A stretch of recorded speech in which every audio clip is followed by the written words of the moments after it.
Hi, it's Brenda, and I would like to tell you a tale. The tale of Tally, Sleepy Girl Tally. As you can see in the title, this video does come with a tissue alert attached to it, because it is sad news, sad for us. A few days before Thanksgiving, Tally passed away. Hi, welcome to my channel, My New Me, where you get to watch as I try to make sense out of the chaos that has become my life and my home. How lucky are you? As I've said in previous videos, I have not shared all of the bad that's happened to us. Is she bugging you, baby? Yes, she is. Tally was sound asleep. Andy came up and just jumped on her. Are you bugging her? I know, you're little Miss Innocence. There are some things that I need to have time to process myself, mentally, emotionally, like this video. I have been trying to make this video since December. Hopefully this time I'll actually finish it. Tally came into our lives 12 or 13 years ago, and she became the boy's cat. Or I should say, the boy became her boy. She's loving that. She was a scraggly, homely little kitten. We both getting cuddles. So ugly she was cute, with these great big giant ears bigger than her whole body, stuck on this tiny little pinhead, and all gangly long limbs. She was adorable. Because of her appearance, the boy named her Tally, after the lead character in the young adult book series The Uglies. We read that when the boy was in his preteens and teens, and the message stuck with both of us, and the name suited Tally to a T. When the boy moved back home for a better job opportunity, Mom, Dad, and I had become roomies again, and Mom fell in love with Tally. She carried her around in one arm. When she thought Tally was thirsty, she'd fill a cup with water and hold it up under her face so Tally could drink without effort, Mom called Tally her little doll baby, and even eventually learned that when a cat says no to walking on a leash, the cat pretty much means no. So Tally taught her humans how not to walk a cat on a leash. Mom doted on that cat from minute one, so much so that Dad really started to feel a little bit left out. He'd grumble that he's never been treated as good as that blank cat. And then I would catch him watching TV together. So much for Dad not liking the blank cat. He did his own doting on her, and she became a favorite to both of them. And I think they were her favorite crazy old people. The boy was still always her favorite, though. He was the only one that she would come running to greet the minute he walked into the door. Over the course of the next decade, Mom and Dad divorced me, which is a story all of its own, and they got their own place. Mom was heartbroken at the thought that she wouldn't have Tally with her all the time. So the boy told Mom that she could take Tally with her, which just absolutely thrilled Mom. She was so happy to have her little doll baby with her all the time. Over the course of the next couple of years, Dad finally had to admit defeat in his battle against Alzheimer's, and we had to put him in a nursing home, where he eventually passed away. During that time, Mom still had her little doll baby, until eventually, despite her fierce protest that there was anything wrong with her, she began to lose her own battle with Alzheimer's, and reached the stage where she could not take care of herself anymore. So she had to go in a nursing home as well.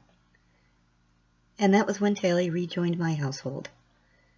She seemed to adjust very well, rather quickly, but I often brought Mom and Dad and her up to my house for dinner or to hang out for the day, so she was somewhat familiar with it. And she very quickly put everyone else in their place. So we all learned, cats and people, learned who ruled that roost. Plus she loved seeing the boy more often. And she seemed to be happy. If she could lie in the sun or lay in a window and watch the world pass her by, have some brushing every now and then in her treat, get some boy cuddles when she wanted, she was in her glory. I always thought she would do well in the RV because she loved to ride in a car if she could look out of the window. I think she would have enjoyed that. And I already had plans in my mind that she would have her own easily accessible seat in the RV. I think she was happy until we had to leave the old house. Initially, Addie and Tally stayed with some friends, and they were wonderful people. They took awesome care of both of our little girls. However, they love animals, and they had many animals, and Tally was not impressed. She did not do well there at all. So when I learned that the hotel would accept pets, we jumped on it. We brought both of the girls to me, and she did so much better, even with all the subsequent ups and downs. I opened the door because she's waiting for the boy. That's the neighborhood monitor. What are you doing, little girl? Just hanging out? Is that your Catmobile? She seemed to adjust very well.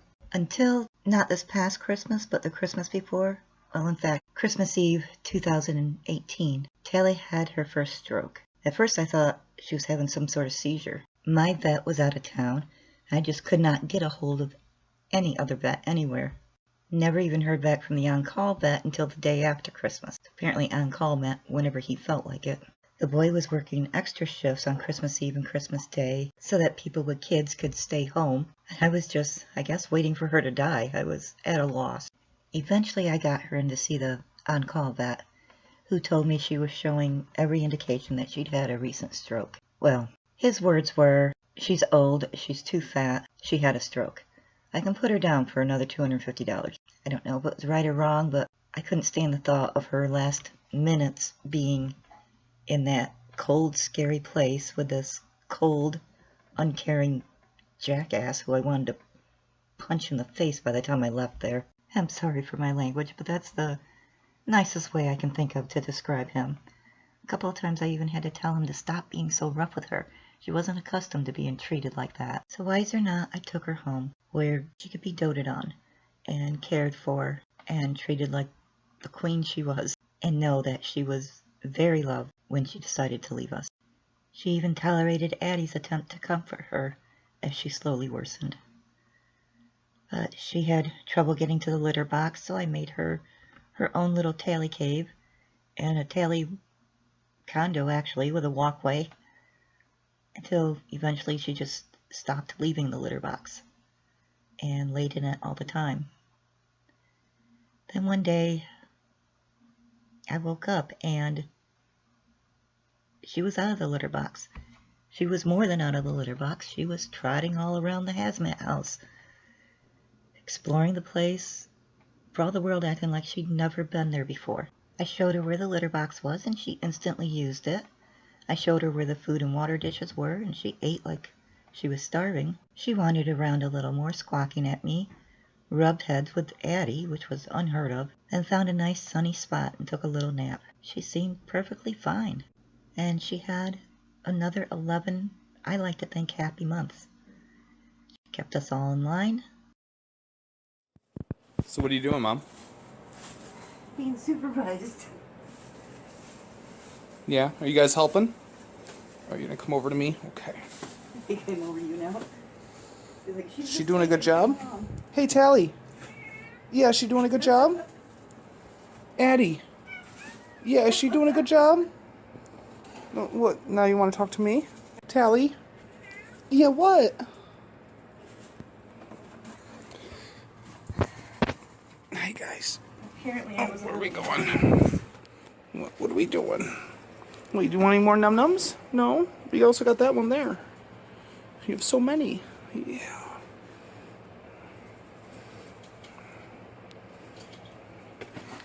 And there she is, changing the litter. Well, she What do you clawed think, at my big girl? leg, and when I pet her, she came over, sat in front of the litter box, and gave me a disgusted look. So I guess What do you think, big girl? I was being told. What do you think? I think they poop too much. Yeah, I think so too. And got all the boy cuddles she wanted. Despite a couple of more bumps in the road, I think she was happy. After all, she had her boy whenever he wasn't working.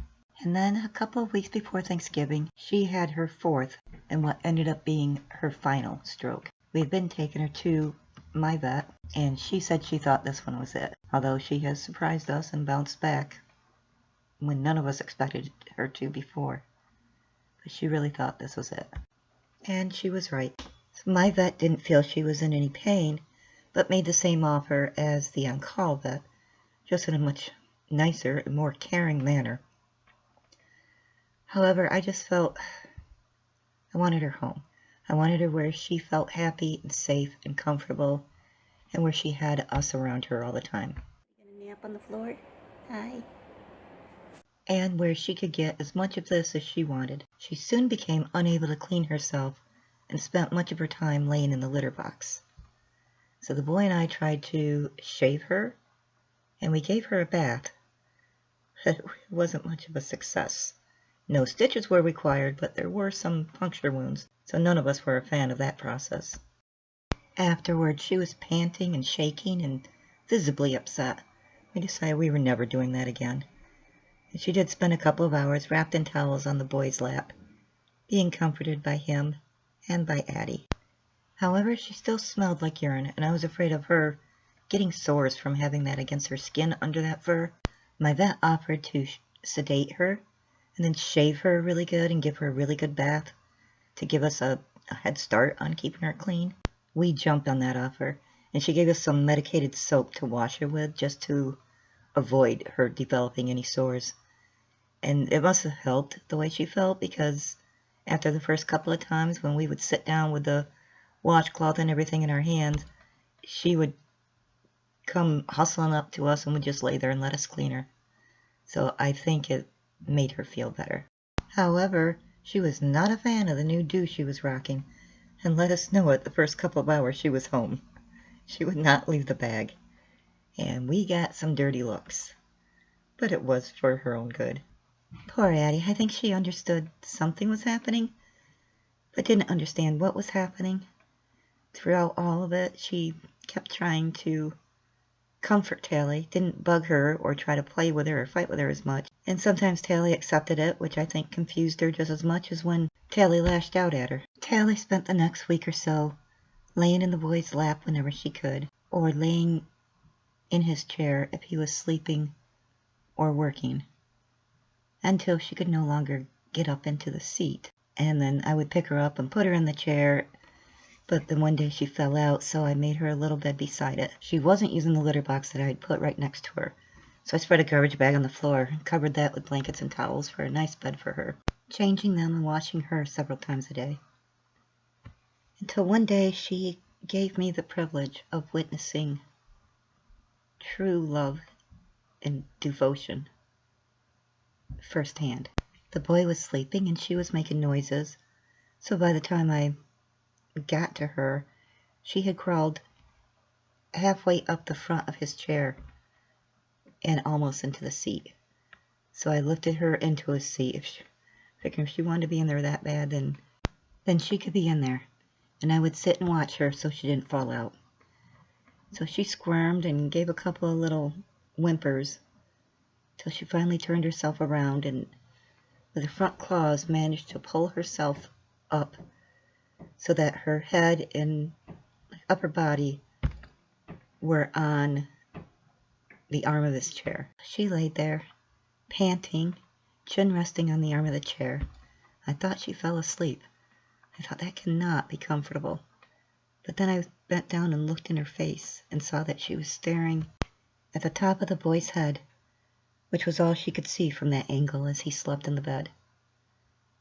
I thought, what kind of love is that, where you'd use the last of your strength just to get a glimpse of the tiniest part of the one you love most in the world?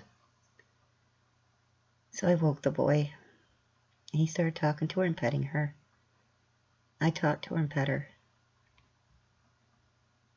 She relaxed her claws and fell back in the seat, and soon after left us, knowing she was loved. Take care and toodles.